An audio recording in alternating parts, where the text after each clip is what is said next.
If you've played Alan Wake 1 or 2, you're probably familiar with the fictional in-game band known as the Old Gods of Asgard. Now, you may know this band, but do you really know them? In this video, I want to dive into the lore behind the band and its members, particularly the two brothers, Thor and Odin. So let's get right into it. The founding members of the band are Thor Anderson and Odin Anderson. They tried for several years to make a career in music, but they never really found fame anywhere, and they believed it was due to them lacking a stage presence. They lacked pizzazz, they believed. So, they embraced their Scandinavian heritage by taking on, and actually eventually legally changing their names to the Norse god of Odin and the Norse god of Thor. And these two took their roles very seriously, with Odin even wearing an eye patch over his left eye during performances. Now, although he based his name off of Thor, his name was actually Tor. I'll be honest, I don't really know the reason behind that. But all things considered, it's based off of the Norse god Thor, god of thunder and all that.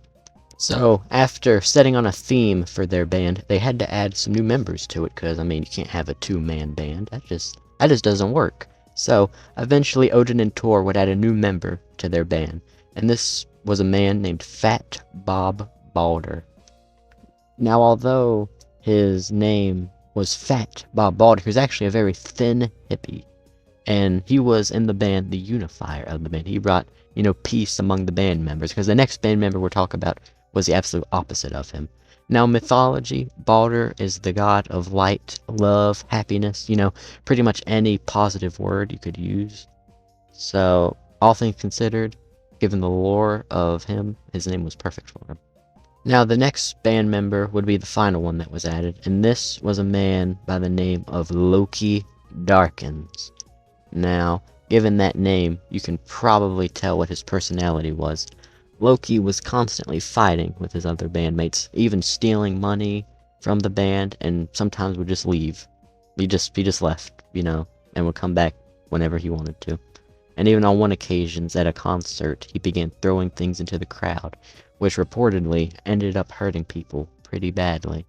Now, in the current lore of the game, we do not know what Loki looks like, but we do know shortly after the release of the band's second album, Follow Me Underground, which released in 1972, Loki would go missing, and even in the current lore of the game, we still don't know where he went, or if he'll even come back. He probably will, though, I'd imagine. We'll probably see him one day. So, even after the disappearance of Loki from the band, which turned out to be a good thing for the band because they were less distracted with infighting and could actually focus on their career as musicians. So even after the disappearance of Loki, the band still had great success with hits such as The Poet and the Muse and Children of the Elder God. And although the band never reached, worldwide massive fame and stardom, they still lived a life of fairly successful musicians. Now, in 1978, the band had released their sixth album, titled In the Valley of My Shadow, and a seventh album was in the works, but due to the untimely passing of band member Fat Bob Balder, their seventh album was quietly cancelled, and the two brothers, Thor and Odin, retired to their farm in Bright Falls, Washington. And that is the history of the band. But I would like to look into the lives of Thor and Odin for a second, because they lived a much more interesting life, I will say, than just the life of musicians. Now, Thor Anderson had a daughter, which he named Freya Anderson, which may not seem very interesting, but Freya Anderson had a daughter named Saga Anderson, with a man who, if you've played Alan Wake 2 specifically, you may be very familiar with, named Warlin Dor. Now, Warlin Dor, that may not sound very interesting, but Warlin Dor is some sort of interdimensional entity which exists in all realities. And for some unspecified reason, Thor and Odin were not very fond of Mr. Dor. So, Thor and Odin have a little meeting with Mr. Dor, They want to make a deal with him. So, the terms of the deal are, Mr. Door leaves their family alone, but in return, Thor and Odin will have to help him in some sort of way. So I guess both parties agree on this deal, and after Mr. Door takes Odin's right eye as collateral, he vanishes in a lightning strike. Do you remember how before I said Odin wore an eye patch over his left eye?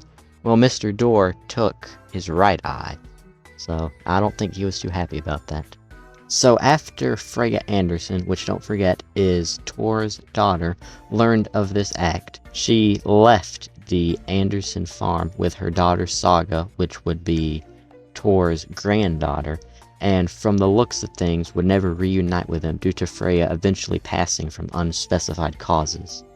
Now, after the events of the first Alan Wake game, Alan Wake's agent, Barry Wheeler, tried to set up a kind of return tour for the band's remaining two members, the brothers Thor and Odin.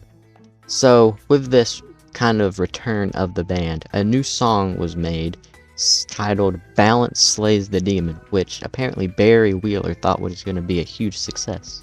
Now, sadly enough, the return tour had to be cut short due to Barry Wheeler not being able to handle the duo's rowdy antics, and due to the brothers having deteriorating health because they were older at this time.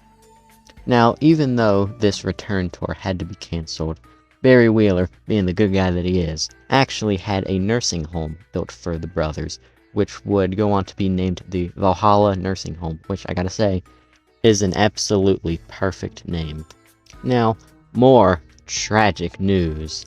The contractors that Barry had gotten to actually build the nursing home, well, Barry, being the silly boy that he is, left for New York before it was completed, and whenever the contractors learned that Barry had no intention of returning, they pretty much just took the money and left without finishing it, so that's a shame.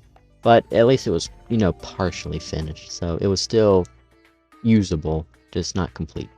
Now, I would assume, I don't think we have a set timeline of events after this, but I would assume it's probably a couple years later that Thor finally gets to meet up with his granddaughter, Saga Anderson, who, after Saga finds the Old Gods of Asgard's unreleased song Anger's Remorse, which is a song about, Thor's regrets about what he did with his own daughter. So she finds that song and is able to release Thor from the dark corruption of one of the residents of the Valhalla nursing home named Cynthia Weaver. The song will show me the way. Look in the mirror, cobweb of my soul, my face forever, seeking to be home, driven by passion, raging like a storm. The overlap is at the pond. Here we go again.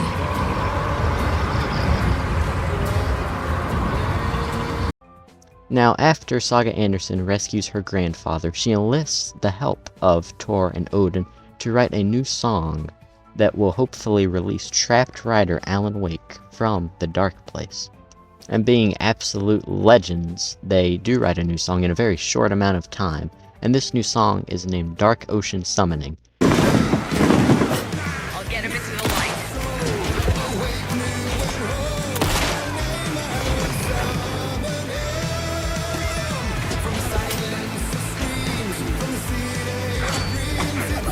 Got a delivery for you, Anderson.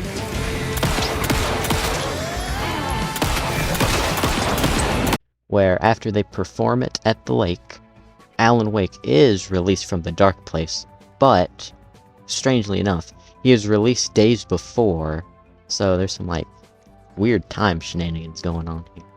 Now, after playing their song and releasing Alan from the dark place, Saga Anderson gets thrown into the depths of Cauldron Lake, which takes her to the dark place by an evil version of Alan Wake named Mr. Scratch, who at the time of throwing Saga into the lake was possessing Saga Anderson's partner named Alex Casey. Now, Thor and Odin, they're not going to let that happen, so they dive into the dark place themselves to go and retrieve her. In the dark place, Thor and Odin get to meet up again with one of their old friends named Mr. Door. Yeah, you remember that? The guy they made a deal with? So, in the dark place, they play as the in-house band on Mr. Door's talk show named In Between with Mr. Door. Now, most notably, during the We Sing chapter of Alan Wake 2, Thor Odin are seen again with their past band member, Fat Bob Balder, playing their new song titled Herald of Darkness. Now, I hope you're following along everything I've said so far, because we're not done yet, but if this doesn't make sense to you, then I would recommend playing the game, Alan Wake 1 and Alan Wake 2, because it will probably make a lot more sense if you did play those. Now, after beating the game regularly, you can play it again in a different way called the Final Draft, where at the end of the game, before Saga escapes the Dark Place, she can find Thor and Odin and talk to them, and asks them to, escape with her. But they decline her offer, saying that their time in the real world has come to an end, but do let her know that they will see her again in the future. Well, there you have it. There is pretty much the history of the fictional in-game band known as the Old Gods of Asgard. Now, if you did enjoy this video, I'll hit you with the obligatory like, subscribe, leave a comment, and all that. Or, if you don't want to do any of that, I do have some other videos, specifically my last video, which was about the TV hijacking of Captain Midnight, which is a very interesting subject, and I would highly recommend you go check it out if you would be interested in something like that. So, that's the end of this video. I'll see you later, and yep, goodbye.